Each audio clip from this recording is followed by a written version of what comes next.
నిరీక్షణ prayer house మరియు centre సంఘముల తరపున పునరుద్ధానుడైన యేసుక్రీస్తు నామంలో మీ అందరికీ నా శుభములు.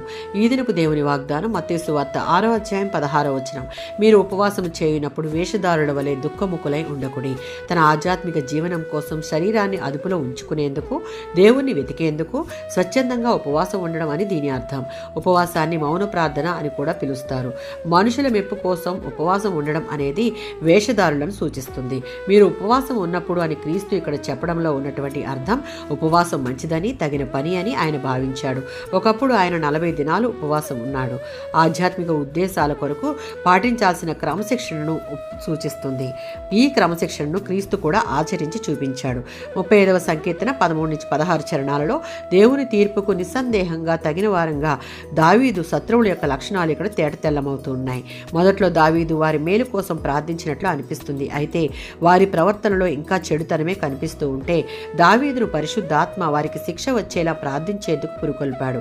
ఉపవాసం ఉండడంలో ఒక మంచి ప్రయోజనం ఉంది.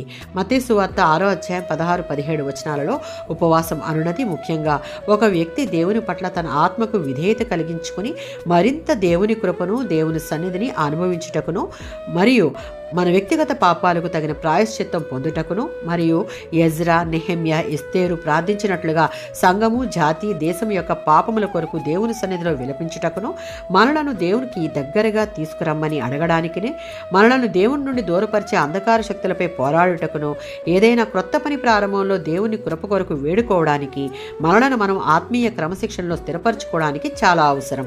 ఇవన్నీ పొందుటకు చేసే ఉపవాసం దేవుని మెప్పించేదిగా ఉండాలి. ఆమేన్.